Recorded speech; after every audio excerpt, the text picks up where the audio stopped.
Thanks. I'm going to sit for part of the time, so you guys are going to have to, either I'll do this or you'll have to do this. Thanks to Jean and all the other folks who helped pull this together. I think it's a great effort, and I'm glad to be part of it. My challenge today is to try and figure out, to explore this whole terrain of how we're going to deal with global warming and kids. So I'm going to mostly focus on elementary education and what our approach should be in terms of dealing with global warming issues and children.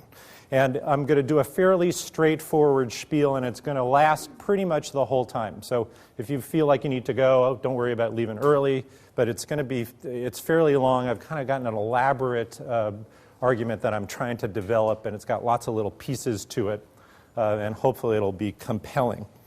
So I've kind of gotten roped into this whole thing ever since the Inconvenient Truth happened, and I started getting emails and phone calls and things saying, what do you think about this? And parents are saying, do I really want my third grader going to see an Inconvenient Truth? And what their real underlying question is, or their concern is it useful or is it counterproductive for my kid to have the experience that the world's going to hell in a handbasket? So is this good or is this a bad thing? Now let me show you the kinds of global warming messages kids are getting exposed to every day.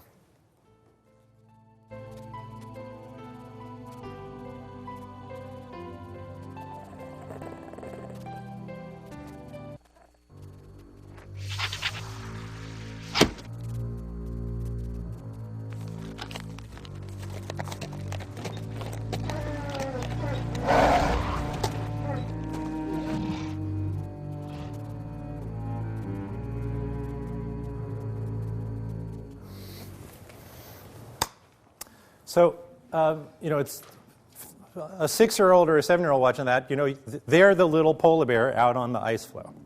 And so this is the tenor of a lot of global warming messaging for kids. Now, I've been getting roped into this conversation because of a little book I wrote about 10 years ago called Beyond Ecophobia, when the premise was to really kind of honor developmental appropriateness in environmental education.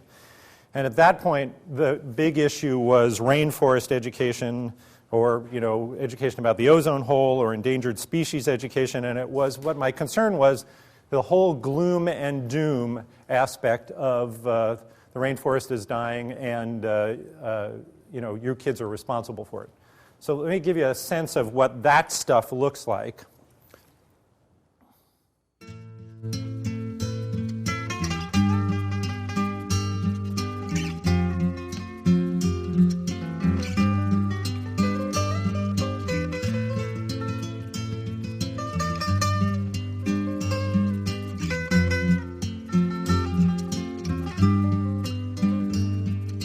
Fenceless they stand in the green, green valley. They cannot hear the approach of the enemy. United they fall, they cannot stand the mechanized might of humanity. Slowly they come, chainsaws in hand, while the bulldozers rip the roots from the land, slowly transforming the Garden of Eden into the land of the damned. They're chopping down the hillside, down the hillside, down the hillside, down. Nature's retreating, staggered by our blows.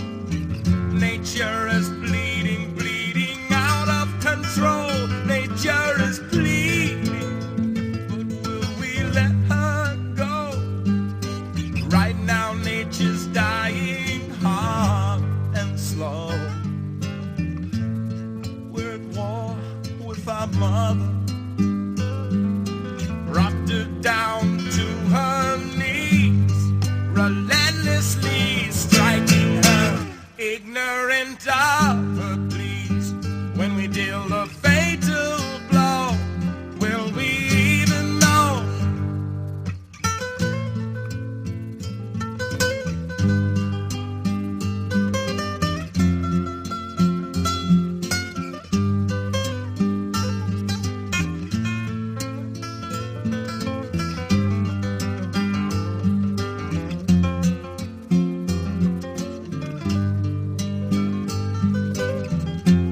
no way they'll ever turn back.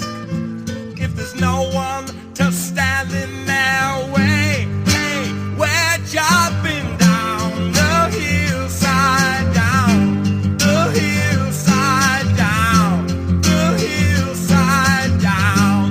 We're jumping down the hillside, down the hillside, down the hillside, down.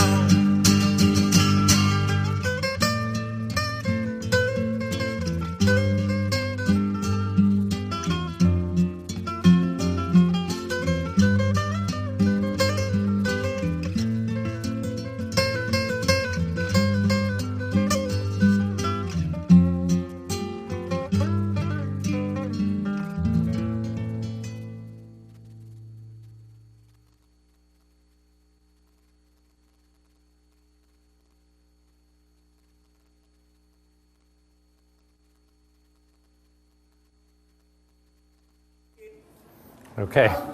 This is. It gets more fun as it goes along, you know. So these are all. So I just extracted these all from YouTube, and the producers.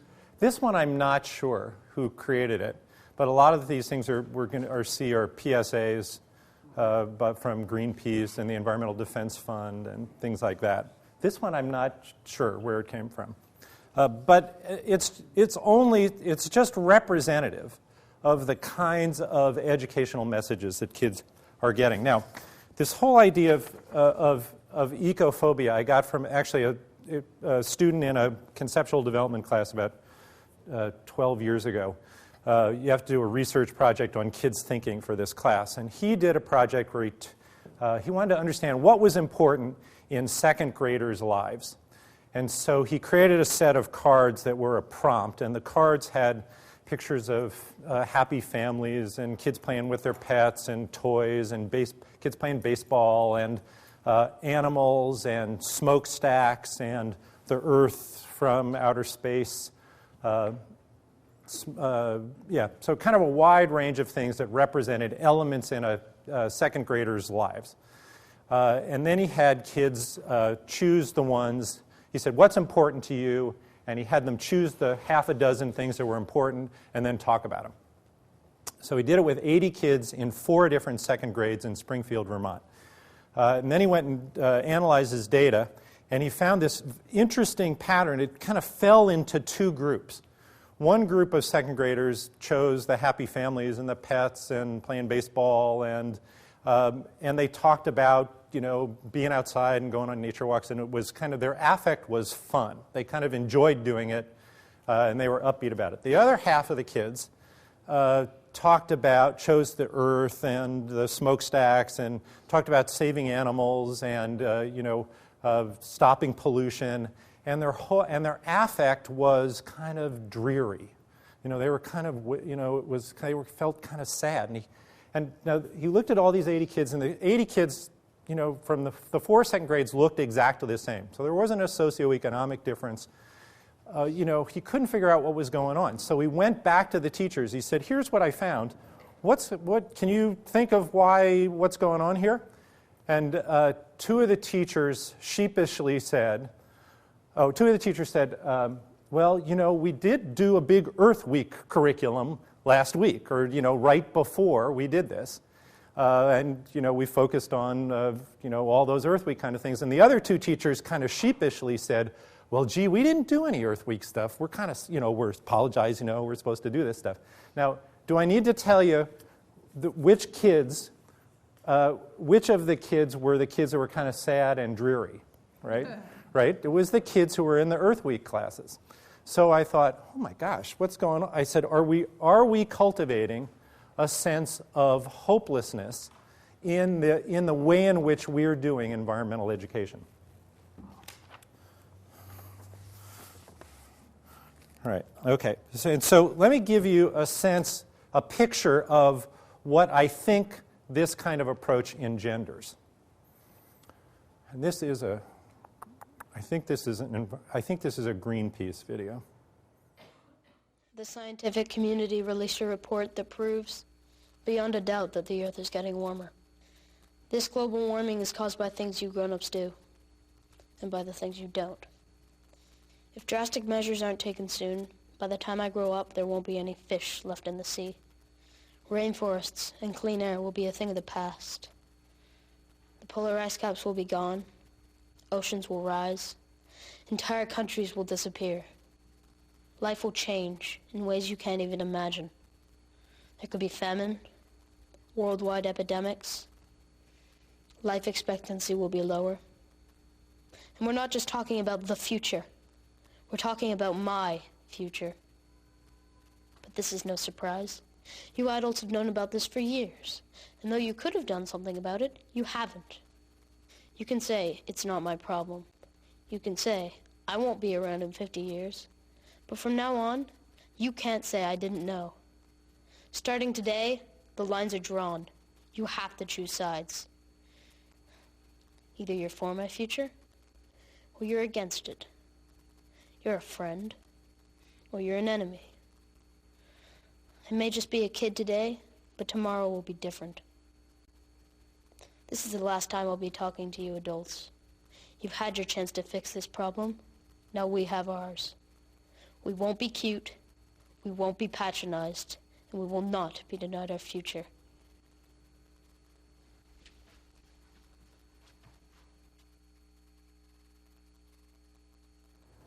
So, yeah. So again, what the message here is less the text and more the affect.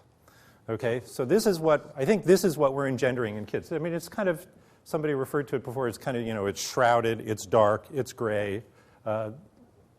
This is how kids feel.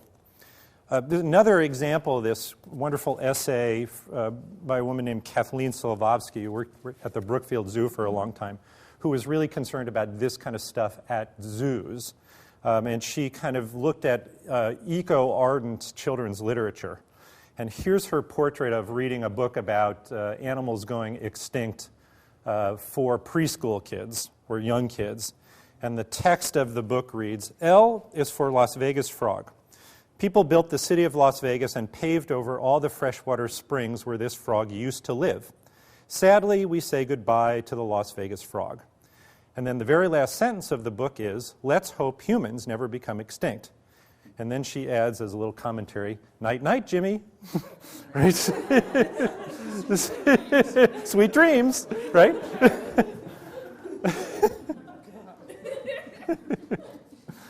So he illustrates that this is what's happening in terms of global warming. So here's the dilemma. On the one hand, global climate change is caused, I pretty much believe global climate change is caused by human behavior, and we've got to do something about it fast. On the other hand, I'm concerned that by prematurely recruiting kids to solve the problem, we make them feel helpless and hopeless.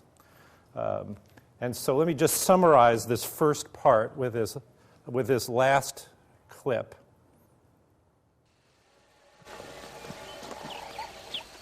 Global warming.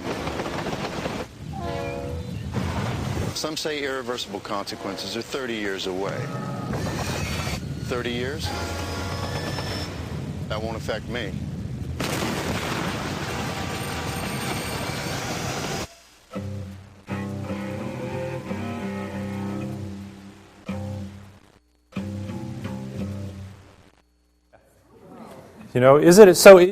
Is this stuff effective? It's really interesting to think about the effectiveness of this stuff. So, what this feels like to me in terms of my own dilemma is the Godzilla versus Rodan movies of my childhood. So on the one hand, you've got Godzilla, who's kind of global climate change, and on the other hand, you've got Rodan. For me, it's kind of developmentally sensitive environmental education.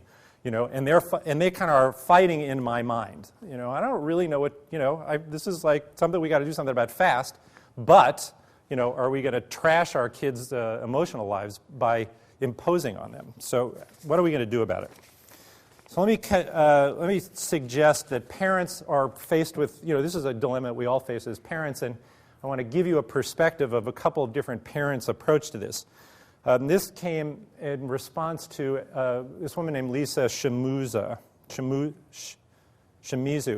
who was trained as a global climate educator by Al Gore. He trained all those. Has anybody actually participated in that global climate change education thing?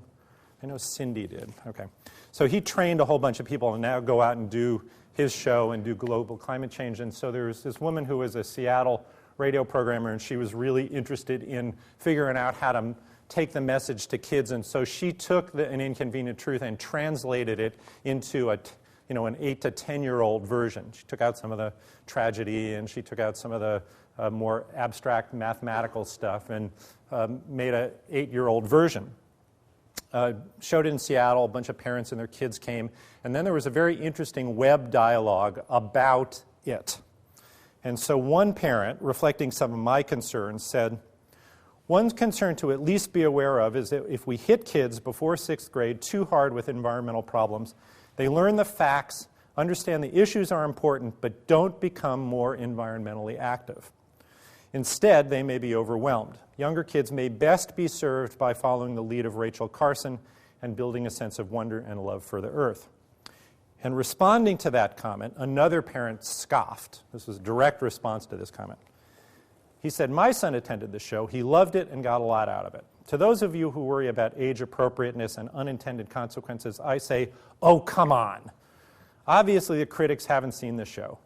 In America, we've grounded our kids with materialism, egoism, violence, killing, convenience at any cost, and you're worried about ecophobia?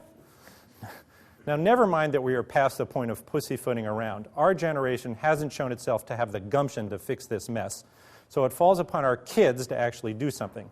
If we don't send children the message right now while they're young, they'll grow up to be the greedy, consuming jerks that we are." So now it's easy to see that actually both these parents are after the same thing, right? They both are interested in environmentally sensitive and active stewards of the earth, but they kind of have a different sense of how you get there. And so what I want to explore now is how we actually get there, okay? And so, again, this goes back to a conversation I was having with a prominent Boston funder about 10 years ago, and we were implementing place-based education programs in New England, and we were trying to court this funder. And so I was advocating for the relationship between good environmental education and place-based education in schools and academic achievement, which we feel we got a pretty good handle on right now. And the funder said, I don't really care about this test scores crap. It's like schools thing. He said, what I'm interested in is, does this stuff make kids environmental stewards? Is this going to really make a difference in their adult lives and how they behave in their adult lives? So for environmental funders, and if you look at lots of the rationales and the logic models in environmental education programs, the grail, the core goal is environmental behavior, or stewardship behavior. That's really what we're after, okay? So how do you get there? Okay, now, this is the part I was thinking about eliminating, but I'm going to try and do it. So I'm going to go a little bit into logic models, underlying models of the relationship between knowledge, attitudes, and behavior. And in environmental education, there's been this kind of classic notion that you give people knowledge, or you give kids knowledge, it helps them develop the right kind of attitudes, which engenders behavior in the long run. And so Hungerford and Volk, who are prominent environmental education folks, say, if we make human beings more knowledgeable, they will in turn become more aware of the environment and its problems, and thus be more motivated to act towards the environment in more responsible ways. So that's been the conceptual model. So the way that would work is we teach kids that burning gasolines in cars produces carbon dioxide, and carbon dioxide causes global warming. That's the knowledge. As a result, they develop the attitude that limiting one's consumption of fossil fuels is a good and virtuous thing to do, right? And then, when it's time for them to buy a car, here's the behavior. They're going to choose a Prius over the similarly priced but gas-guzzling Firebird. That's the behavior we want. Kids are going to grow up. We teach them about global warming. They're going to grow up and buy Priuses. So that all sounds great, but Hungerford and Volk say research into environmental behavior, unfortunately, does not bear out the validity of these linear models for changing behavior. So basically, this whole knowledge, attitudes, behavior thing is out the window in terms of, because they've looked at programs that are designed this way, and it doesn't look like it changes environmental behavior. And the actuality is way more complicated than that. And I'm going to oversimplify it here. Is that one of the problems with this knowledge, attitudes, behavior thing is that it suggests that in schools what we should do is focus on the knowledge piece. That if we actually just educate the kids and give them the content, it's going to change their attitudes and then they're going to behave correctly later on. So we focus on the knowledge and we don't focus on the behavior. And what these other models that are starting to be borne out by research is that you got to start thinking about the behavior early on, and you have to start thinking about what gets referred to as agency or intention. Is that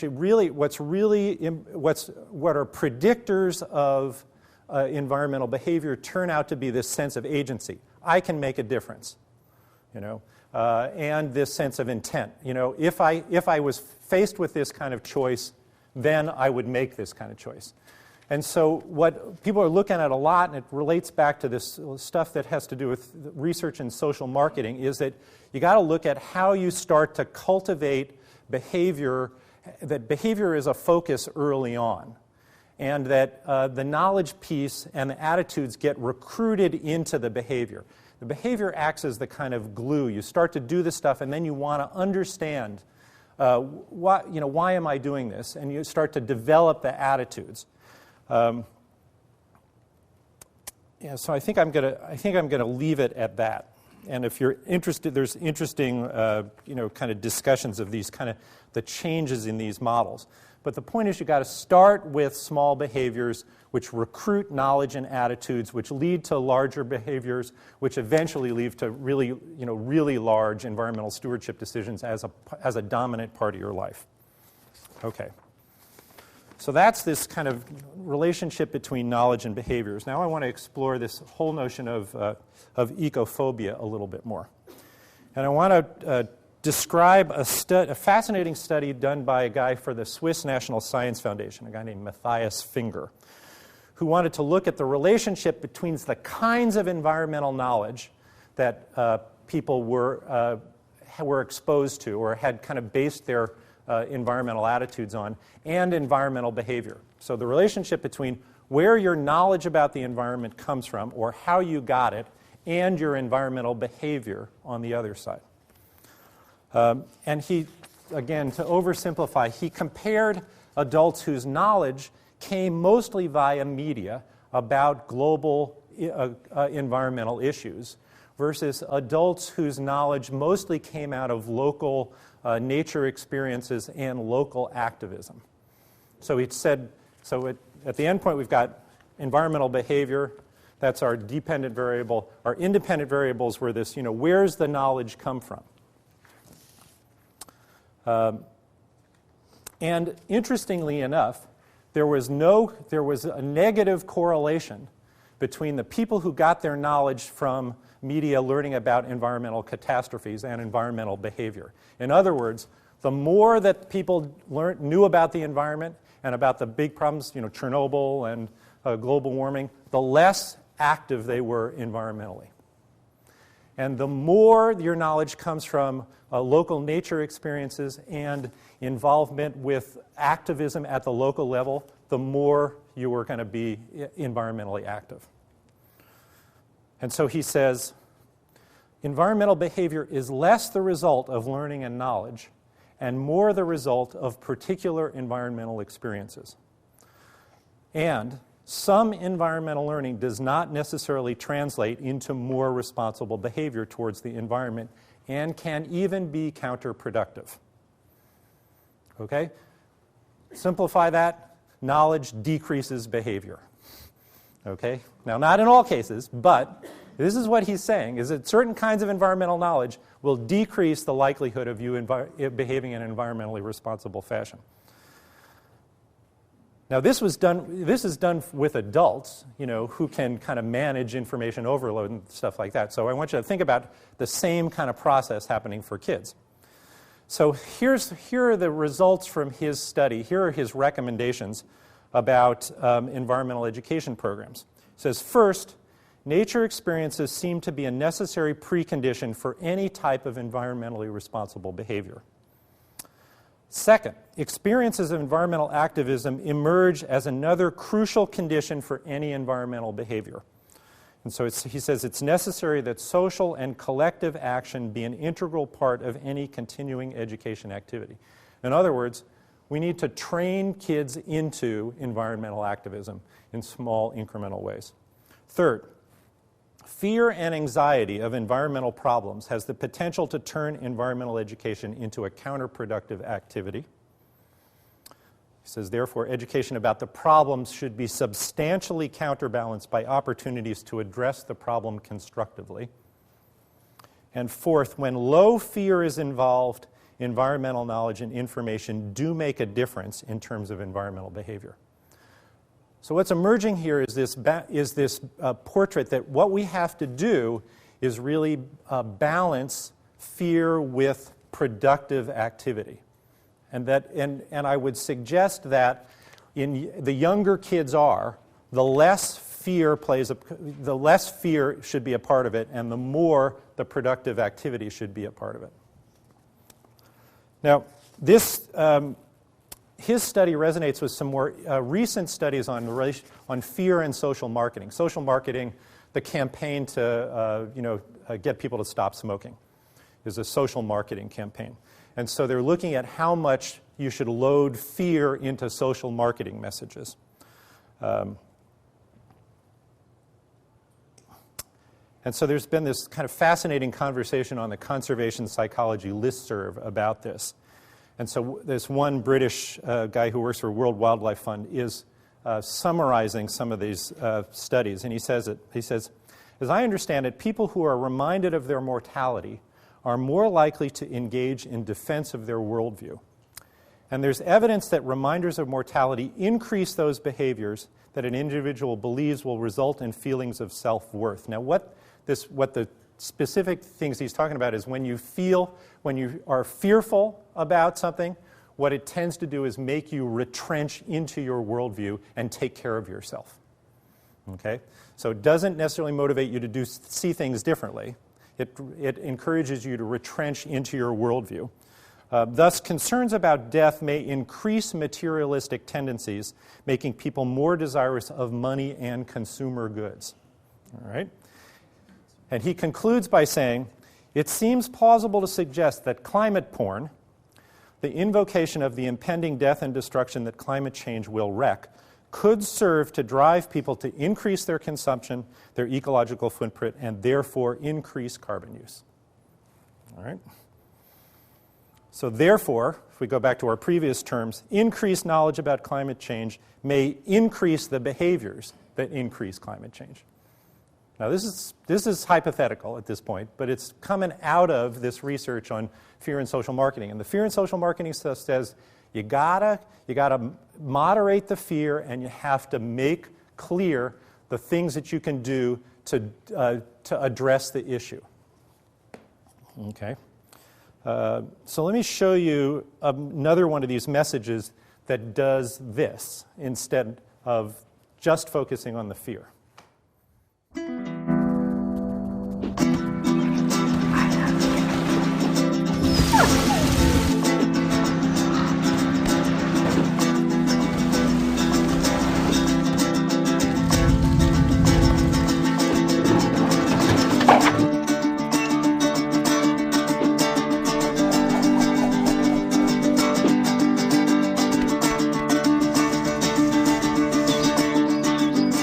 30 seconds, same as the length of that train one.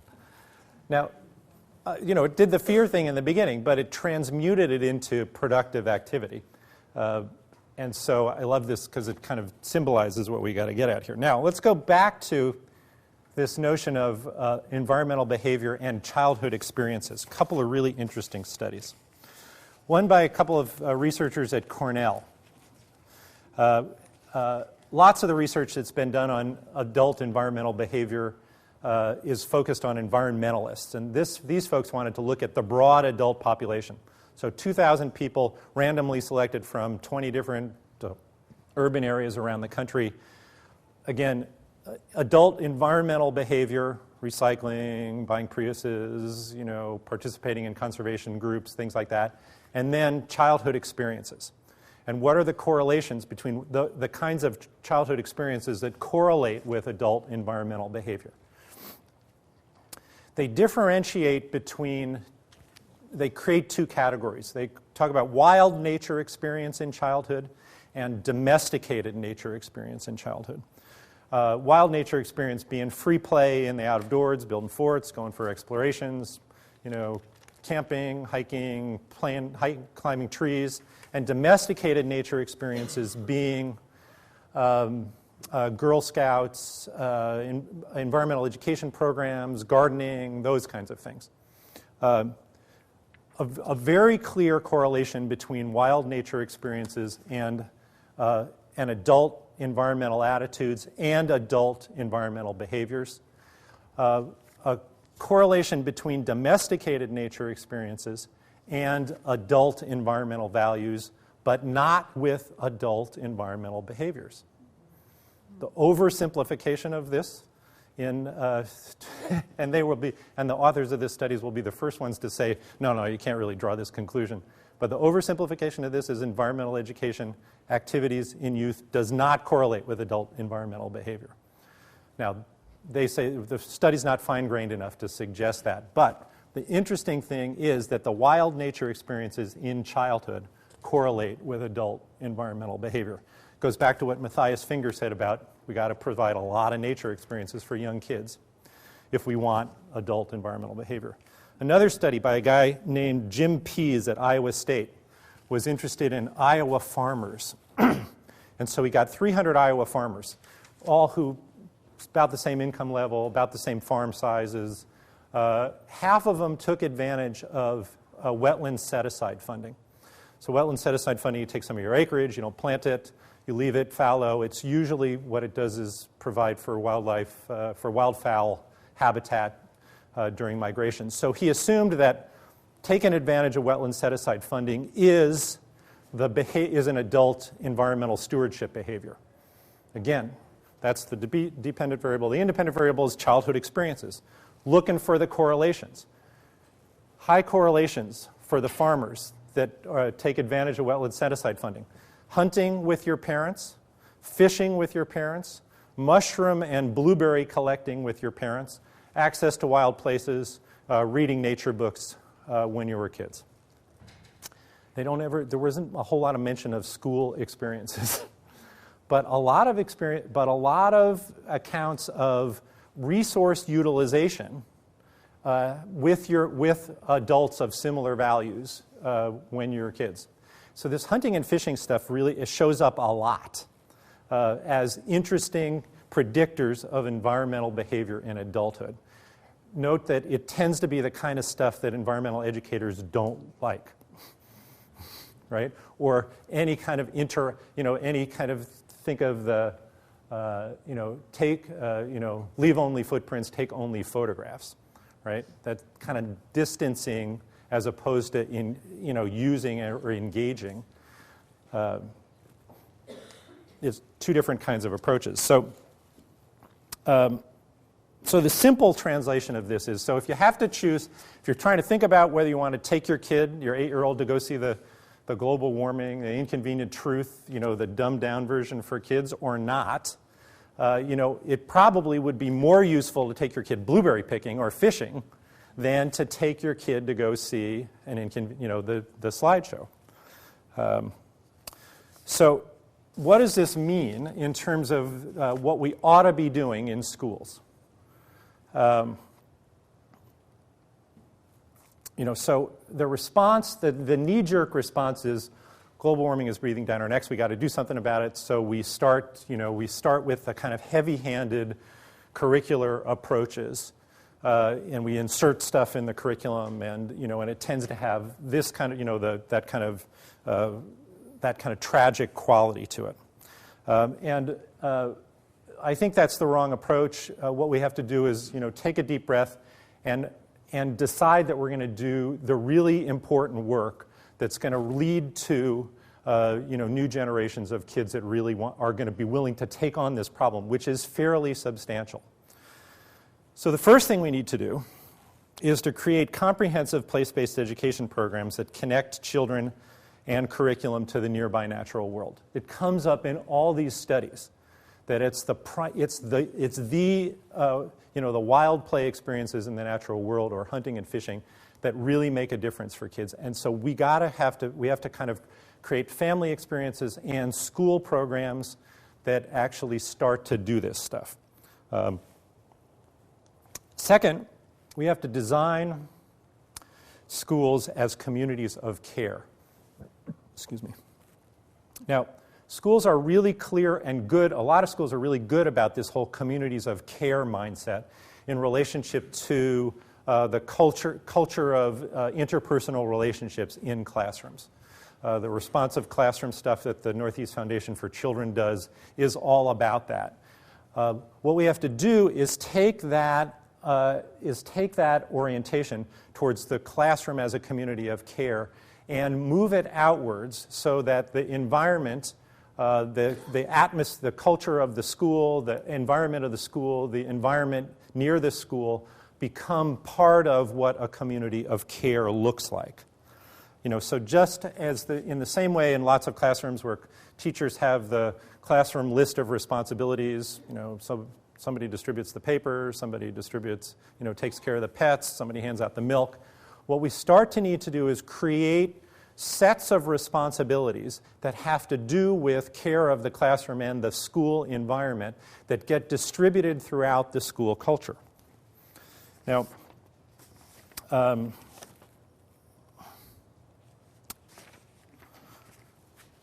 we've started to talk in Keene about a Schools for Climate Protection initiative. Very kind of just some interesting early conversations. And Keene's kind of acknowledged as a leader in terms of a city that's been involved in Cities for Climate Protection.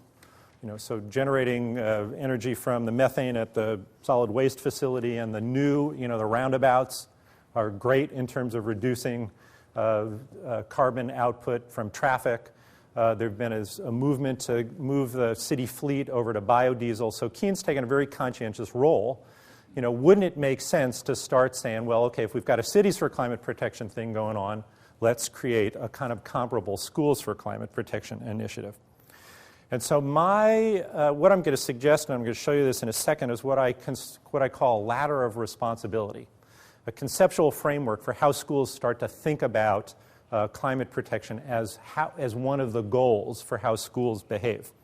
Now, this is comparable, if you look at traditional agrarian societies, to sets of increasing responsibility as kids get older. So in traditional agrarian societies, 6-year-olds are responsible for taking care of the chickens, and then 8 or 9-year-olds take care of the goats, and by 12 you'd get a calf, and you become responsible for taking care of a cow.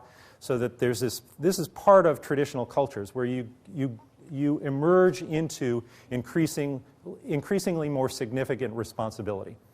There's a great school in St. Louis called the College School that does a very similar thing in terms of outdoor education. They have this great ladder in kindergarten, kids do an overnight on the school grounds. And by 2nd grade, they're doing an overnight at a parent's house. By 5th grade, they're doing a 3-day trip that involves a lot of caving, and they spend a night in a cave. And by 8th grade, they're doing these kind of outward bound kind of programs in Okefenokee. They have this, and it's at each grade level, there's this increasing kind of challenge to the level at which they're engaging with the natural world. So what we're looking for is something that follows these models of increasing responsibility. And so what would it look like in an elementary school? Oh, I forgot, I skipped over one of my favorite videos. Where should I add it in here? Yeah, we'll add it in. Before we look at that, I skipped over one of my favorite videos. because I want to go back, and it was that at the point at which we said, okay, so if we're not going to use fear as a motivator, and this one kind of ended with a kind of a happy, a little bit of a happy, here's what you can do. What's another way to kind of look at motivation in terms of environmental responsible behavior? Oh, my sunshine, my only sunshine. You make me happy when skies are gray. You'll never know, dear, how much I love you. Please don't take my sunshine away. Oh, you are my sunshine, my only sunshine. You make me happy when the skies are gray. You'll never know, dear, how much I love you. Please don't take my sunshine away. Until the sun shines out of your ass, use an energy-efficient light bulb instead.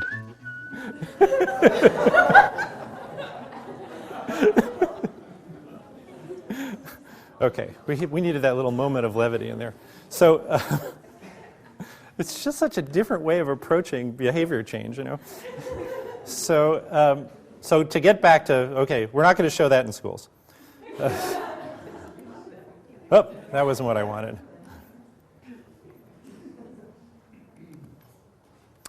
So here's this is this ladder of responsibility. And so this is how I think we need to start thinking about schools, where you've got a set of environmental caretaking responsibilities that get distributed throughout the grade levels. So for instance, at the kindergarten level, the responsibility of kindergarten kids is to take care of seasonal school beautification.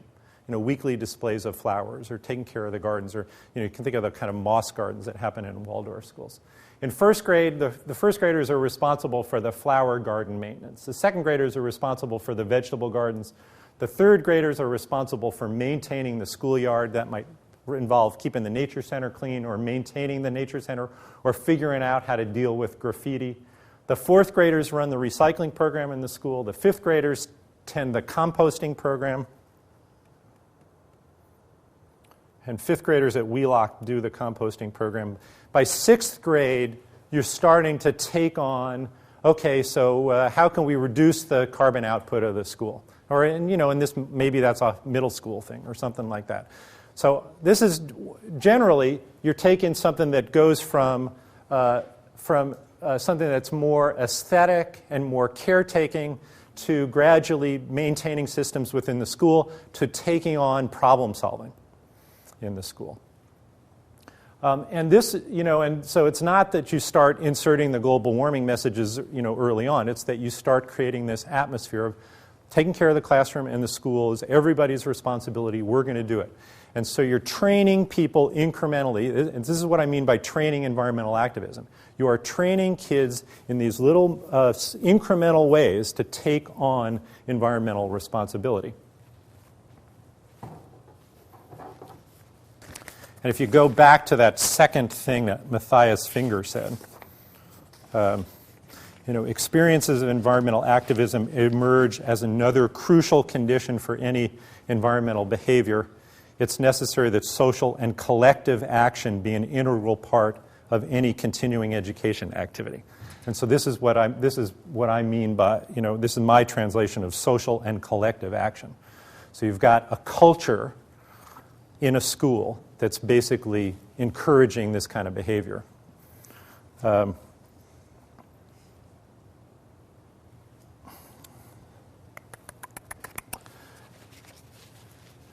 So a lot of people think this is a pipe dream, and schools are just focused on increase in test scores and how we're going to deal with not meeting annual yearly progress and things like that. However, there are lots of examples of individual schools doing this kind of stuff. Jimmy Carlin's Wild Treasures stuff has done these kinds of programs in schools throughout this part of Massachusetts and Vermont and New Hampshire. And we've got schools,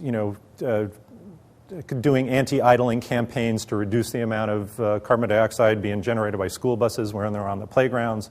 Schools working on reducing the amount of electricity consumption in their schools. It's happening in lots of little incremental ways in lots of places. What I'm interested in cultivating and starting to see is schools that start to take it on as a whole part of the school culture. And I think we can do it. Let me show you one just kind of simple for instance of one of these examples happening, not necessarily a whole school thing, but...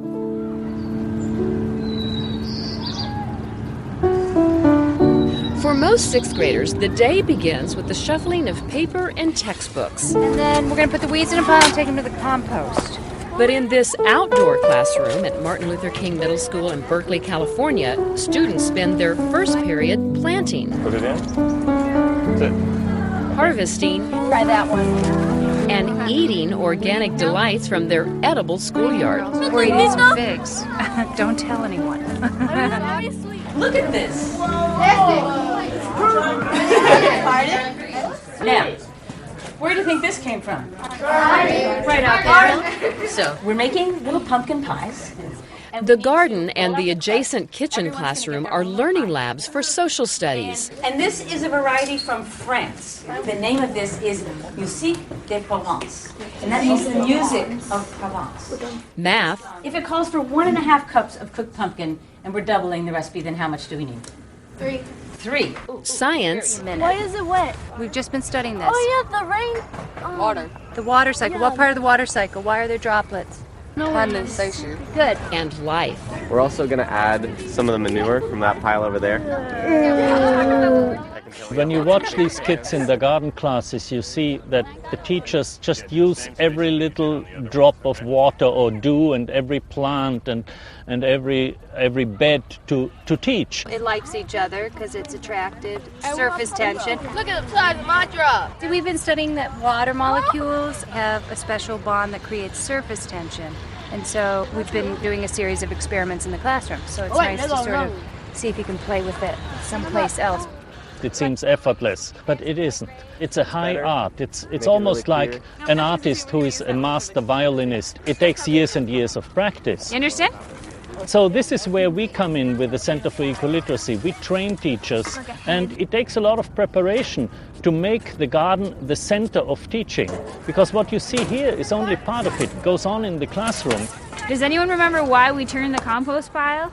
Yeah. So the FBI can breathe and stuff. What's the FBI? The fungus, bacteria, insects. Compost. I like it because there are a lot of bugs and stuff. I didn't know these little leaves. It's kind of like you turn it, it kind of dries out, and then like about 1 month, they're kind of soil. It becomes soil, and we learn the cycle of compost. First, it becomes kind of a plant, then it becomes kind of dry, and the dry becomes trying to become kind of soil. Then it becomes soil, and then you grow something, and then it starts all over. They're learning, first of all, the basics of ecology. They're learning about photosynthesis, the cycling of matter, the diversity that supports the resilience of an ecosystem. But what they're also learning is to cooperate, to do projects together, to build community. Another important thing is that the kid who is brilliant in math or science or languages will not necessarily be brilliant in gardening. And somebody who is not very articulate but is very good with her hands or his hands will be very happy in the garden and will gain in prestige among the class community. So this is very hot, be careful. Okay, pour it all in. Now mix it together very quickly. The Edible Schoolyard concept is the brainchild of Alice Waters, who runs the renowned Chez Panisse restaurant in Berkeley. I love them when they're mixed in. She originally conceived the garden back in 1994 as a way to improve on school lunch programs. This is a delicious revolution that we're talking about. This isn't hard to do. If they grow it, they cook it, they want to eat it. And that there's a whole range of foods that kids love. Is it just making it hot? Just toasting it gives it a different flavor. The kids have been captivated by this experience, and you see them looking and smelling and tasting, and they don't think that this is school. Yet we know what they're learning. And it's very, very fundamental, important information. They all know how to make a vinaigrette for a salad. They all know what it is to set a table and to ask people to come and sit down and eat together and talk at the table. They're learning these values of concentration and generosity. Beautiful. I'm going to bring it right over here. Put it down. I think for our students, the biggest benefit is being able to come to their senses, literally. It tastes like cinnamon. It gives you like a warm feeling after you read it because it's like nice and warm. Kind of inside. It's really nice. Yeah. I think that it's almost a sign of the times that we have a program like this to teach things that are so basic that people used to learn at home from their own families, and that's really not happening now. And it's a very dangerous thing to be that cut off from where your food comes from, knowing where it's grown, how did it get to wherever you buy it from. And it completes a circle for a lot of students who don't know the least little thing about nature and farming, and they get to see that whole cycle and not just see it, but make it happen. They're the ones that are driving the garden. They're the ones that come in and make it all happen in the kitchen. For closing circle, the question is one word that describes your favorite part of the garden this season. Harvesting. Loving everything. In middle school, they're just at the transition between childhood and adolescence. The colors, flower. And there's still a lot of the sense of magic in those children. Riding on a wheelbarrow. And when they come to the garden, especially their garden, which they have planted and built themselves, they own that sense of magic. And so it is a very, very special place.